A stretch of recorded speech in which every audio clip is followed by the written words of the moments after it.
ایک جگ وچ ڈھونڈ رہا سے ہوں. ایک وہ وقت تھا جب اور کچھ بھی نہیں تھا، فقط اللہ تبارک و تعالیٰ کی ذات تھی عالم ارواح کے اندر، اور ہم اس کا دیدار کر رہے تھے.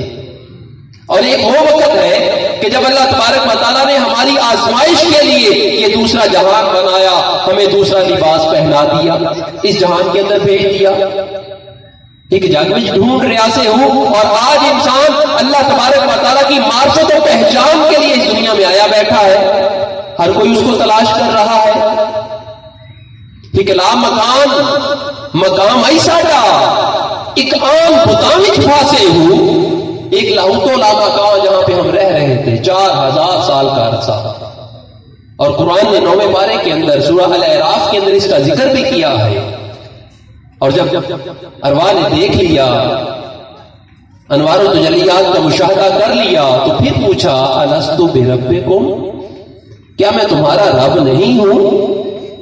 تو ارواح نے آگے سے عرض کی قالوا بلا شہدنا، ہاں یا اللہ ہم گواہی دیتی ہیں کہ تو ہمارا رب ہے. تو یہ سوال و جواب کہاں پہ ہوئے تھے؟ عارفوں کے بادشاہ فرماتے ہیں یہ عالم ارواح کے اندر یہ واقعہ پیش آیا جس کا ذکر قرآن میں 9ویں پارے کے اندر کیا گیا. اور اسی کا ذکر حضرت سلطان باہو رحمۃ اللہ علیہ فرماتے ہیں ایک لا مقام ایسا ڈا ایک عام بتاں وچ پھاسے ہوں. ایک اللہ تبارک و تعالیٰ نے ہمیں اس اربع ناصر کے بت کے اندر قید کر دیا، کیونکہ روح مقید ہے، روح کو قید کیا گیا ہے. جب یہ وقت پورا ہو جاتا ہے اس کا، یہ روح آگے چلی جاتی ہے. روح تو مسافر ہے، عالم ارواح سے چلی ہے، عالم ارواح سے عالم جبروت کے اندر آئی، عالم جبروت سے عالم ملکوت کے اندر آئی، عالم ملکوت سے عالم ناسوت کے اندر آج بیٹھی ہے. آج ہم عالم ناسوت کے اندر چوتھے جہاں کے اندر بیٹھے ہیں. اس سے آگے عالم برزخ ہے جسے قبر کہا جاتا ہے، اس میں بھی ایک مدت تک رہنا ہے. پھر عالم محشر میں ہم نے جمع ہونا ہے، جہاں پہ میزان لگے گا، حساب کتاب ہوگا. لیکن حضرات محترم، بات سمجھانے کا جو آپ کو مقصد ہے کہ آج ہم تھوڑا سا غور کریں. ہم نے اس دنیا کو اپنا مرکز و محور بنا رکھا ہے. سب کچھ ہم اس دنیا کو سمجھتے ہیں، اسی کے لیے تغوض کرتے ہیں، 24 گھنٹے ہمارے اسی میں صرف ہوتے ہیں. کوئی بھی ہے میرے بھائیوں، قرآن کا جو حکم ہے، جو میں نے آیت مقدسہ تلاوت کی ہے، یوم لا ینفع مال ولا بنون، فرمایا ہے لوگوں سن لو، بروز حشر تمہارا مال اور اولاد کام نہیں آئے گا، الا من اتى اللہ بقلب سلیم. ہاں اگر کوئی چیز کام آئے گی، کوئی چیز تمہیں نفع دے گی، وہ قلب سلیم نفع دے گا. حضرات محترم، اس میں بڑی مفصل گفتگو ہو سکتی ہے اس آیت مقدسہ کے حوالے سے. میں یہاں پہ ایک بات کی طرف آپ کی توجہ مبذول کرنا چاہوں گا کہ اللہ تبارک و تعالیٰ نے ارشاد کیا کہ بروز حشر تمہارا مال اور اولاد کام نہیں آئے گا. بے شک انسان دو چیزوں کے لیے سب کچھ کرتا ہے، یا مال کے لیے یا اولاد کے لیے. لیکن قرآن میں اس آیت مقدسہ میں دونوں چیزوں کی اللہ تبارک و تعالیٰ نے نفی فرمائی ہے کہ یہ بروز حشر تمہیں نفع نہیں دیں گے. نہ مال تمہارے کام آئے گا، نہ اولاد کام آئے گی، نہ بیٹے کام آئیں گے. پھر کون سی چیز کام آئے گی؟ کس چیز نے نفع دینا ہے؟ فرمایا الا، ہاں مگر، من اتی اللہ بقلب سلیم، اگر کوئی تمہیں چیز نفع دے گی وہ قلب سلیم نفع دے گا. اب قلب سلیم کے حوالے سے تھوڑا سا غور کریں. قلب سلیم کسے کہتے ہیں؟ یہ ایک دل ہے جو ہمارے بائیں پہلو میں دھڑکتا ہے. اگر اس کو تھوڑا سا غور سے دیکھا جائے، غور سے سمجھا جائے، بظاہر تو یہ ایک لوتھڑا ہے جو خون پمپ کرتا ہے. خون کی سرکولیشن اسی دل سے ہوتی ہے. کیا اس دل کے متعلق فرمایا گیا ہے؟ میرے بھائیو، آج ہم ہر چیز کو ظاہر کے حوالے سے دیکھتے ہیں، لیکن ایک بات ہمیشہ ذہن میں رکھیں، جب آپ قرآن کو پڑھیں، قرآن پہ غور و فکر کریں، قرآن کی آیات پہ تحقیق کریں تو پھر آپ کو یہ بات واضح سمجھ آئے گی کہ جس طرح قرآن کا ایک ظاہر ہے اسی طرح قرآن کا ایک باطن بھی ہے. انہ لقرآن کریم فی کتاب مکنون لا یمسہ الا المطہرون. فرمایا قرآن کا ایک نوری وجود ہے جو پوشیدہ ہے اس کتاب کے اندر جنہیں سوائے طیب و طاہر لوگوں کے اور کوئی نہیں چھو سکتا. حضرات محترم اس آیت کے دو معنی ہیں. ظاہر کے حوالے سے علماء ظاہر نے جو اس کا ترجمہ کیا ہے وہ یہ ہے کہ جب تک آپ کا جسم پاک نہیں، آپ کا لباس پاک نہیں، آپ وضو کی حالت میں نہیں، آپ اتنی دیر تک قرآن کو نہیں چھو سکتے. یعنی آپ کا جسم پاک ہونا لازم ہے، پھر آپ قرآن کو چھو سکتے ہیں، قرآن کو پکڑ سکتے ہیں. لیکن علماء باطن نے اس کا ترجمہ یوں کیا کہ جب تک آپ کا دل، آپ کا باطن، آپ کی روح بیدار نہیں، آپ کے من کا تزکیہ نہیں، آپ کے دل کو پاکیزگی نصیب نہیں، اس وقت تک آپ قرآن کی حقیقت سے آشنا نہیں ہو سکتے. کیونکہ قرآن کیا ہے؟ اقبال کہتے ہیں کتنا بھی کوئی گوہرے نایاب ہو مگر ہوتا ہے سنگریزہ جاہل کے ہاتھ میں. قرآن ایک کتاب ہے اسرار سرمدی مگر ہے آج ملت غافل کے ہاتھ میں. کہ قرآن تو اللہ کا راز ہے، اس میں تو وہ حقائق پوشیدہ ہے. لا رتب ولا یابس الا فی کتاب مبین. فرمایا کوئی چیز خواہ وہ خشکی سے تعلق رکھتی ہو یا تری سے تعلق رکھتی ہو ایسی نہیں ہے جس کا ذکر قرآن کریم میں موجود نہیں. لا اصغر من ذالک ولا اکبر الا فی کتاب مبین. چھوٹی سے چھوٹی اور بڑی سے بڑی چیز اس کا ذکر قرآن کریم میں موجود ہے.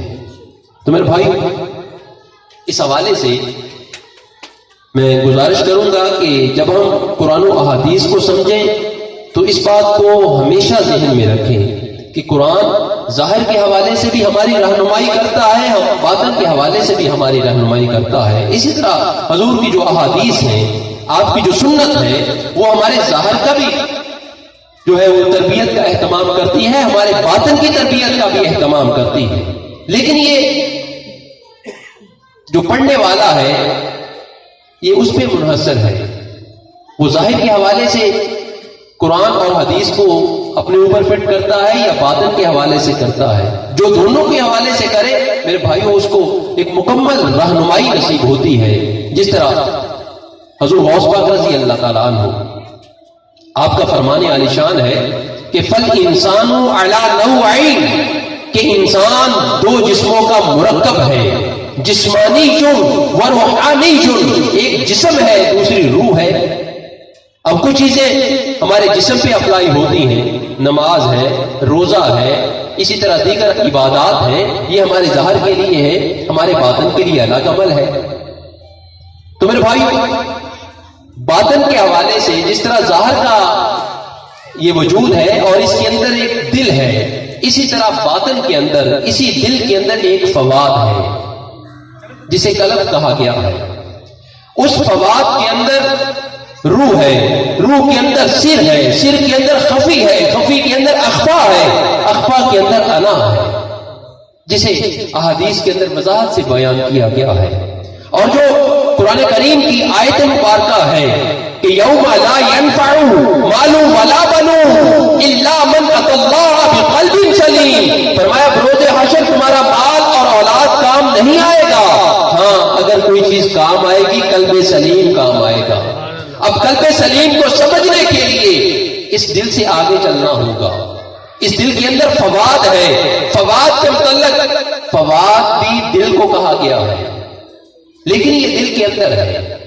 اور اسی کے متعلق حضور علیہ السلام نے ارشاد فرمایا کہ دل کی 3 قسمیں ہیں، قلب سلیم، قلب منیب، قلب شہید. حضور علیہ السلام نے فرمایا قلب سلیم وہ دل ہے کہ جس میں معرفت الہی کے سوا اور کچھ نہ ہو، کہ اللہ کی پہچان اس دل کو نصیب ہو جائے اور اس دل کے اندر اللہ تبارک و تعالیٰ کی ذات کے جلوے ہوں.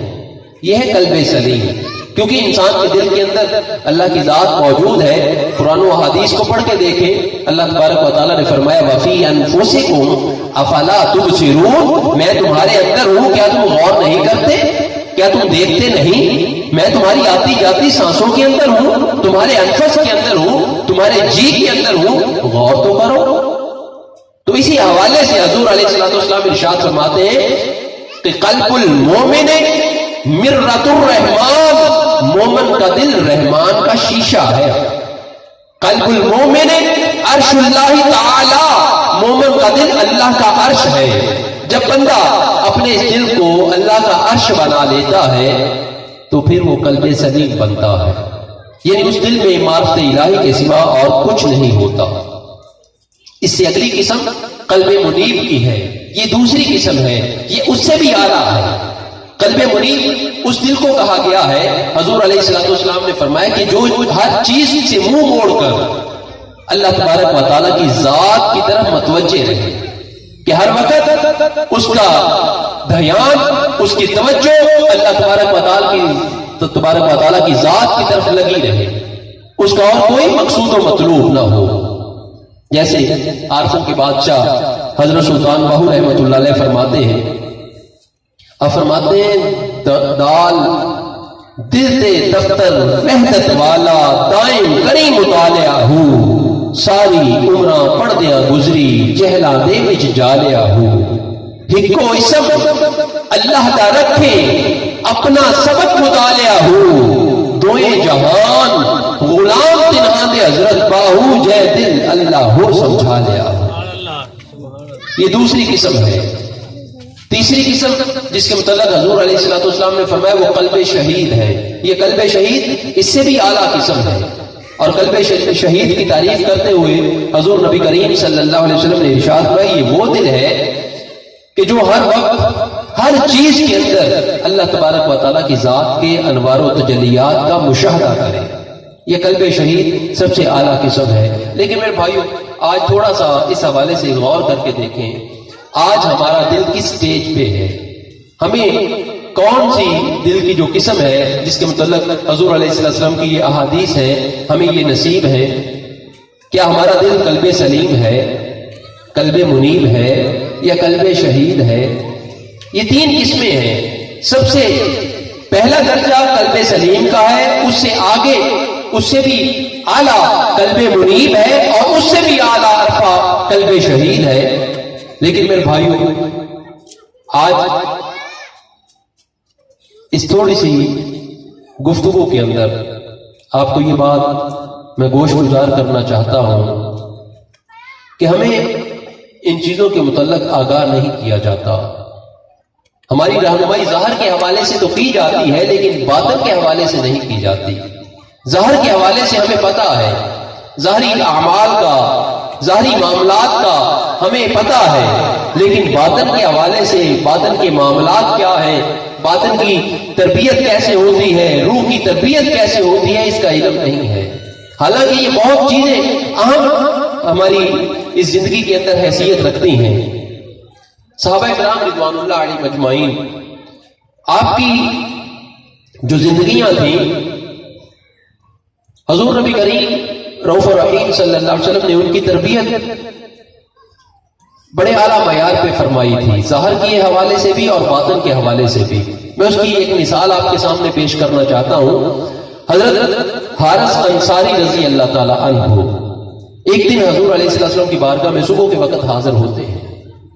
حضور نبی کریم صلی اللہ علیہ وسلم ارشاد فرماتے ہیں کہ اے حارث, آپ نے اپنی صبح کیسے کی؟ حضرت حارث انصاری رضی اللہ تعالیٰ عنہ آگے سے عرض کرتے ہیں, یا رسول اللہ صلی اللہ علیہ وسلم, میں نے اپنی صبح حالت ایمان میں کی. حضور علیہ السلام نے فرمایا, اے حارث,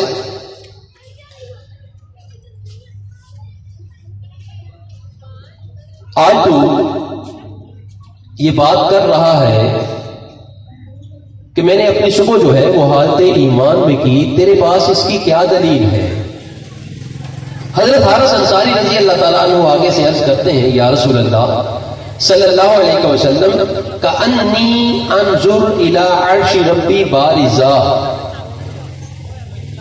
یہ آپ کے الفاظ ہیں جو حضور علیہ السلام کی بارگاہ میں عرض کر رہے ہیں کہ یا رسول اللہ صلی اللہ علیہ وسلم، میں اپنے رب کے عرش کو اپنے سامنے دیکھ رہا ہوں، کأنی انظر الی اہل الجنت یتزاورون منہا، گویا میں جنت میں جنتیوں کو ایک دوسرے سے ملتے ہوئے دیکھ رہا ہوں، کأنی انظر الی اہل النار یتضاغون منہا، گویا میں دوزخ میں دوزخیوں کو تکلیف سے چلاتے ہوئے دیکھ رہا ہوں۔ تین باتیں حضور علیہ السلام کی بارگاہ میں جب عرض کی تو حضور علیہ السلام نے ارشاد فرمایا، اے حارث تمہیں مبارک ہو کہ تم نے حقیقت ایمان کو پہچان لیا۔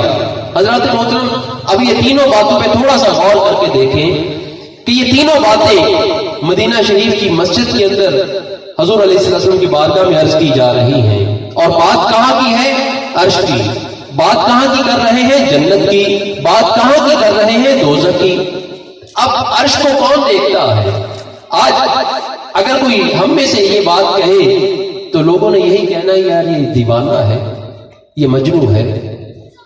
جنت کی کوئی بات کرے کہ میں جنت کا مشاہدہ کر رہا ہوں، دوزخ کا کوئی بات بتائے کہ دوزخ میں یہ معاملہ چل رہے ہیں، لیکن حضور علیہ السلام کی بارگاہ کے اندر حضرت حارث انصاری رضی اللہ تعالیٰ عنہ یہ تینوں باتیں عرض کر رہے ہیں۔ حضور نے تو ان کو دیوانہ نہیں کہا، مجنون نہیں کہا، بلکہ حضور نے فرمایا اے حارث تمہیں مبارک ہو، تم نے حقیقت ایمان کو پہچان لیا، اب اس سے چمٹ جا، اب اس سے چمٹ جا، اب اس سے چمٹ جا۔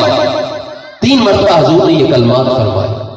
حضرت محترم یہ یقیناً اس بات کی طرف اشارہ ہے کہ جب انسان کا دل قلب سلیم، قلب منیب اور قلب شہید بن جاتا ہے تو پھر یہ معاملات خود بخود انسان کے ساتھ پیش آتے ہیں، پھر یہ بات کوئی انہونی نہیں رہتی۔ عارفوں کے بادشاہ حضرت سلطان باہو رحمۃ اللہ علیہ اسی حوالے سے اپنے ایک بیت کے اندر ارشاد فرماتے ہیں، فرماتے ہیں کہ این عشق آسانو لسیاں جاتا کر کے آوے دھائی، کہ جب عشق نصیب ہو جاتا ہے تو پھر انسان کے معاملات کچھ اور ہوتے ہیں۔ جیسے اقبال بھی کہتے ہیں جب عشق سکھاتا ہے آداب خود آگاہی، کھلتے ہیں غلاموں پہ اسرار شہنشاہی، پھر اللہ کا راز انسان پہ ظاہر ہو جاتا ہے، پھر وہ جو پوشیدہ چیزیں ہوتی ہیں وہ انسان پہ ظاہر ہو جاتی ہیں۔ تو عارفوں کے بادشاہ فرماتے ہیں اے عشق آسانو لسیاں جاتا کر کے آوے دھائی ہوں، جتول ویکھا مینو عشق دسیوے خالی جا نہ تائی، کہ ہر طرف کون ہے، ہر طرف کس کے جلوے ہیں، کس کے انوار و تجلیات ہیں، لیکن جب دل روشن ہو جائے، جب روح بیدار ہو جائے تو پھر انسان کو یہ ساری چیزیں انسان کو بلا حجاب دکھائی دیتی ہیں۔ جتول ویکھا مینو عشق نصیبے خالی جا نہ کائی ہو، مرشد کامل ایسا ملیا جے دل دی تاکی لائی ہو۔ لیکن کمال کس چیز کا ہے؟ کمال مرشد کا ہے، مرشد کی نگاہ کا ہے، کہ جب وہ اس دل کے بند دریچے کو کھولتا ہے، جب اس دل کو آباد کرتا ہے، جب اس دل کو روشن کرتا ہے تو پھر انسان کا معاملہ کچھ اور ہوتا ہے، پھر انسان بیٹھا تو زمین پہ ہوتا ہے، باتیں عرش کی کرتا ہے۔ پھر بھائیو یہ معاملات یہ اولیاء اللہ کے ساتھ جو پیش آئے انہوں نے اپنی اپنی تعلیمات کے اندر اس کا ذکر کیا۔ ایک جگہ عارفوں کے بادشاہ اور فرماتے ہیں زوئے ظاہر ویکھاں جانی تائیں نالے دس سے اندر سینے ہو، کہ ظاہر میں کون ہے، ظاہر میں کس کا جلوہ ہے؟ اللہ نور السماوات والارض، وہ زمینوں اور آسمانوں کا نور ہے ہر جگہ۔ فَأَيْنَمَا تَوَلُّوا فَثَمَّ وَجْهُ اللَّهِ، بس تم جدھر دیکھو تمہیں اللہ کا چہرہ نظر آئے، ہر طرف اسی کے جلوے ہیں۔ لیکن جب انسان کے دل کی آنکھ روشن ہوتی ہے تو پھر وہ جلوے نصیب ہوتے ہیں۔ جیسے اقبال کہتے ہیں آنکھ والا تیرے جوبن کا تماشا دیکھے، دیدائے کور کو کیا نظر آئے وہ کیا دیکھے۔ یہ آنکھ والا دیکھ سکتا ہے جس کے دل کی آنکھ روشن ہو۔ اور اسی لیے اولیاء اللہ فرماتے ہیں کہ جس طرح ہمارے دل کی دو آنکھیں ہیں اسی طرح ہمارے باطن کی بھی دو آنکھیں ہیں۔ حضور غوث پاک رضی اللہ تعالیٰ عنہ آپ کی تعلیمات پڑھ کے دیکھیں، آپ فرماتے ہیں جس طرح ظاہر کی دو آنکھیں ہیں اسی طرح باطن کی بھی دو آنکھیں ہیں، عین صغریٰ و عین کبریٰ، ایک چھوٹی آنکھ ہے ایک بڑی آنکھ ہے۔ آپ فرماتے ہیں جب چھوٹی آنکھ کھلتی ہے تو اللہ کی صفات کا مشاہدہ ہوتا ہے، اور جب بڑی آنکھ کھلتی ہے تو اللہ کی ذات کا مشاہدہ ہوتا ہے۔ اور جتنے بھی اولیاء اللہ ہیں ان کو یہ مشاہدات نصیب تھے، اس لیے تو اپنی تعلیمات کے اندر پرچار کیا۔ عارفوں کے بادشاہ فرماتے ہیں ذوئے ظاہر دیکھا، میں نے ظاہر میں بھی دیکھا۔ عارف اسے کہتے ہیں جو پہچان کرنے والا ہو، سلطان العارفین اسے کہتے ہیں جو پہچان کروانے والا ہو۔ حضرت سلطان باہو رحمۃ اللہ علیہ سلطان العارفین ہیں، اور آج بھی آپ کے مزار شریف پہ ایک بیت فارسی کا لکھا ہوا ہے، جو آپ دربار شریف گئے ہوں انہیں پتا ہوگا، مزار مقدس کے اوپر بھی لکھا ہے اور باہر دہلیز کے اوپر بھی ایک شعر لکھا ہے فارسی کا کہ ہر کے طالب حق بود من حاضرم، کہ اگر کوئی حق کا طالب ہے، اگر کوئی حق تک پہنچنا چاہتا ہے، اگر کوئی اس کی معرفت و نگاہ حاصل کرنا چاہتا ہے، من حاضرم، میرے پاس آئے، میں حاضر ہوں، میری ڈیوٹی حضور علیہ السلام کی بارگاہ سے لگی ہے۔ شد اجازت باہو را از مصطفیٰ، کہ بیٹا باہو تمہیں اجازت ہے، خلق را تلقین بکن بہرس خدا، کہ مخلوق کو تلقین کرو، مخلوق کی باطن کے اندر امداد کرو۔ اور آپ نے ایسے دعویٰ نہیں کیا کہ ہر کے طالب حق بود من حاضرم، یہ بارگاہ نبی صلی اللہ علیہ وسلم سے آپ کی ڈیوٹی لگی ہے۔ آپ فرماتے کوئی بھی ہے جو حق تک پہنچنا چاہتا ہے، اس تک رسائی حاصل کرنا چاہتا ہے، من حاضرم، میرے پاس آ جائے، میں حاضر ہوں، سے ابتدا تا انتہا یکدم برم، ابتدا سے لے کے انتہا تک کے جتنے مراتب ہیں ایک دم میں طے کرواؤں گا۔ طالب بھیا طالب بھیا طالب بھیا، آپ فرماتے طالب بن کے آ، طلب لے کے آ، جب تو طالب بن کے آئے گا، تار سانم روز اول با خدا، آنا تیرا کام ہوگا، واصل کرنا فقیر باہو کا کام ہوگا، اللہ کی ذات تک پہنچانا فقیر باہو کا کام ہوگا۔ اور میرے بھائیوں، اسی لیے آپ کو سلطان العارفین کہا جاتا ہے۔ آپ فرماتے ہیں میں نے دیکھا ہے ظاہر میں بھی، ذوئے ظاہر دیکھا، جانی تائیں، اور اپنے اندر بھی دیکھا ہے، کیونکہ اندر بھی وہی ہے۔ نہ رب عرش مولا اٹھتے، نہ رب خانے کعبے ہو، نہ رب علم کتابی لبا، نہ رب وچ محرابے ہو، گنگا تیرت تھی مول نہ ملیا، مارے پینڈے بے حسابے ہو، جددہ کامل مرشد ملیا حضرت باہو، میرے چھٹے کل عذابے۔ یہ بات مرشد کی مہربانی کی ہے۔ تو آپ کے مرشد کون ہیں؟ آپ خود فرماتے ہیں دست بعید کر تمہارا مصطفیٰ، مجھے حضور رسالت مآب صلی اللہ علیہ وسلم نے اپنے دست مبارک پہ بیعت کیا۔ فرزند خود آنس تمہارا مجتبا، اور آپ نے مجھے اپنا نوری حضوری فرزند قرار دیا۔ اس بارگاہ سے آپ پہ یہ فضل ہوا کہ آپ کے دل کی آنکھیں روشن تھی، آپ ظاہر میں بھی جلوے دیکھتے تھے، باطن میں بھی دیکھتے تھے۔ ظاہر دیکھاں جانی تائیں، نالے دس سے اندر سینے ہو، سینے کے اندر بھی وہی ہے۔ برہو ماری میں نت پھیرا، مینو حسن لوگ نبینے ہو، میں دل وچوں ہے شو پایا، لوگ جاون مکے مدینے ہو، کہے فقیر میراں حضرت باہو، سب دلاں وچ خزینے، کہ سارے خزانے اللہ تعالیٰ نے دل کے اندر رکھے ہیں۔ تو حضرات محترم تھوڑا سا اس دل کی جانب آئیے، اس دل کو آباد کرنے کی کوشش کیجیے، یہ مشکل کام نہیں ہے۔ حضرت سلطان باہو رحمۃ اللہ علیہ آپ نے بڑی سادہ سی مثالیں دی ہیں۔ آپ فرماتے ہیں کہ اگر زمین بے آباد ہو،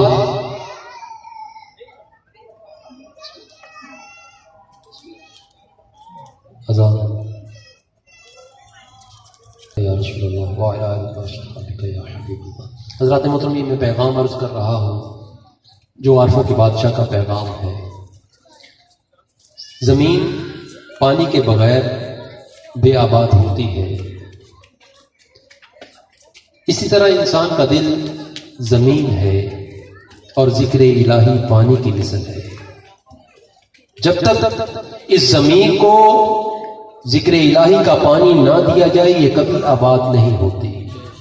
عارفوں کے بادشاہ حضرت سلطان باہو رحمۃ اللہ علیہ آپ نے اس کی اور بڑی مثالیں دی ہیں۔ آپ فرماتے ہیں تے تسبیح پھری تے دل نہ پھریا، کی لینا تسبیح پڑھ کے ہو، علم پڑھیا تے ادب نہ سکھیا کی لینا علم نو پڑھ کے ہو چلے کٹے تے کچھ نہ کھٹیا کی لینا چلیاں وڑ کے ہو جاگ بنا دودھ جمدے نہیں باہو بھاویں لال ہون کڑ کڑ کے ہو کہ دودھ کو جاگ نہ لگے دودھ جتنا بھی خالص ہو آپ نے اپنے ہاتھوں سے دھویا ہو کیا وہ جم سکتا ہے؟ آگ پہ چڑھا رکھے آگ تیز کر دے آگ پہ رہنے سے وہ سرخ ہو سکتا ہے لیکن دہی نہیں بن سکتا. اسی طرح عارفوں کے بادشاہ فرماتے ہیں ظاہری اعمال دودھ کی مثل ہے اسم اعظم جاگ کی مثل ہے. آپ فرماتے ہیں جس طرح زکوٰۃ مال کو پاک اور حلال کر دیتی ہے اسی طرح اسم اعظم کا ذکر انسان کو پاک کر دیتا ہے. آپ فرماتے ہیں جس طرح صابن کپڑے کی میل کو دور کر دیتا ہے اسی طرح اسم اعظم کا ذکر انسان کے گناہوں کو مٹا دیتا ہے. آپ فرماتے ہیں جس طرح بارش مردہ گھاس کو تازہ و سرسبز کر دیتی ہے اسی طرح اسم اعظم کا ذکر انسان کو حیات نو بخشتا ہے. آپ فرماتے ہیں جس طرح نمک طعام کو کھانے کو مزیدار بنا دیتا ہے اسی طرح اسم اعظم کا ذکر انسان کو ہر دل عزیز بنا دیتا ہے. آپ فرماتے ہیں جس طرح تکبیر حیوان کے ذبیحہ کو حلال کر دیتی ہے اسی طرح اسم اعظم کا ذکر انسان کو پاک کر دیتا ہے. میرے بھائیو ذکر اللہ کی اہمیت ذکر اللہ کی فضیلت قرآن و احادیث کے اندر آپ پڑھ کے دیکھیں.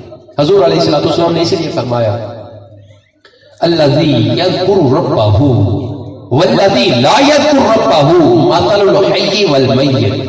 آپ نے فرمایا ذکر کرنے والے کی مثال اس طرح ہے جس طرح زندہ اور مردہ کہ جو لوگ اللہ کا ذکر کرتے ہیں وہ زندہ ہو جاتے ہیں ان کے دل زندہ ہو جاتے ہیں ان کی ارواح بیدار ہو جاتی ہے اور جو ذکر الہی نہیں کرتے ان کے دل مردہ رہتے ہیں.